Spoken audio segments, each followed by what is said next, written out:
We're with Pat Wilson. Pat, you're a senior tutor with the Children and Loss course with the Irish Hospice Foundation and the College of Surgeons. You're also a volunteer with Kilkenny Bereavement Support, and you're a very busy woman. You do work with St. Luke's as well. Yeah. And Pat, there's a big day. Thank you, Pat. Pat, there's a very important day coming up next Friday. It's the National Children's Bereavement Awareness Day. Can you tell us something about that? It is. It's the first National Bereavement Day to raise awareness really about people around the country who are working with bereaved children.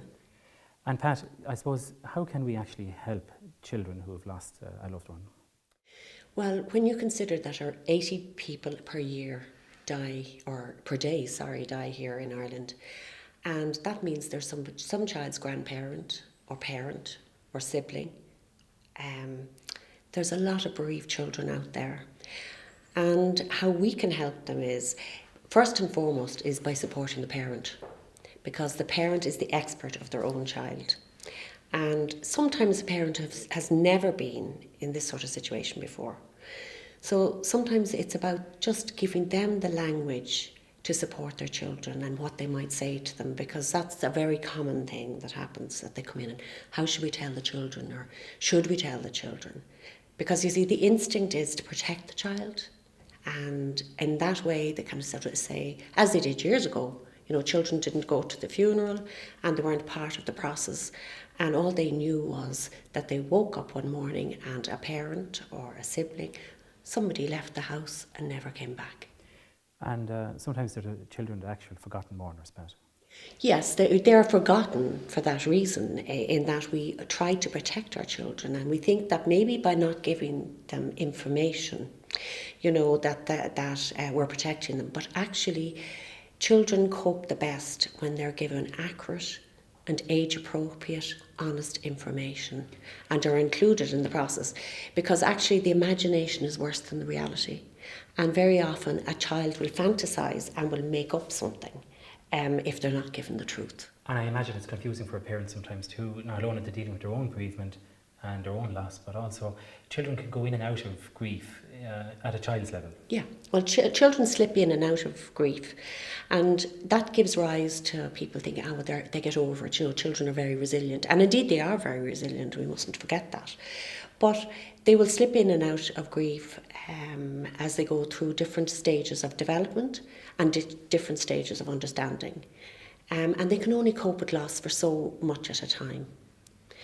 But they do need to have their questions answered, and sometimes that can be difficult for parents, particularly maybe after a sudden death. It can be difficult to find the words to give to a child. But they need to be able to trust the adults in their lives to give them that accurate information. And that's where this all comes about, isn't it? The Awareness Day and Kilkenny Bereavement Society. Yeah, and that's for a start, I suppose. Children need routine. They need to feel that school is helpful, and playing with their friends and all the rest of it. They also need sometimes reassurance that the death is not caused by anything they might have said or did, because their imagination can run away with them. And if they say, well, I hate my brother, maybe after a row, yes, and something happens to the brother, as an example, they may feel responsible in some way. So it's always important to check out what the child's understanding is of the death. And that might be hard enough to find out. They mightn't want to disclose that. Well, sometimes they do and sometimes they don't. In the same way as adults deal with grief as individuals, children do that too. And they deal with it. Their grief is unique and individual to themselves. It's dependent on the role of the person in their lives. So if it's my big brother, who was the person that took them to Kilkenny matches every year when we won, yes. And now there's nobody there to take me to the match every year, Okay. Who's going to do that for me now? So that routine it's the role of the person, and it can sometimes be the suddenness of the death as well, and how that happened. If they're prepared in some way beforehand, after a long illness, and they're included and supported through that, sometimes they do manage better. And for a parent who's going through that or expecting, because we can anticipate this as well to some level. In some way. But that's not to say when death comes that it isn't a shock. No, absolutely. Because you can still think that this will go on, as it always has done. And Pat, what support and services are out there? Well, we're very fortunate here in Kilkenny because in Kilkenny Bereavement Support, which provides a one-to-one service for children as well, we have 5 fully trained, accredited people working with children, and we are very fortunate to have that here in Kilkenny. And that can be accessed through the Kilkenny Bereavement Support number, which I believe you have, but that's 056 77 56538 is the number for that. And it's available? And that's available. And there are services available nationwide. But I think it's more important to raise awareness rather than anything else.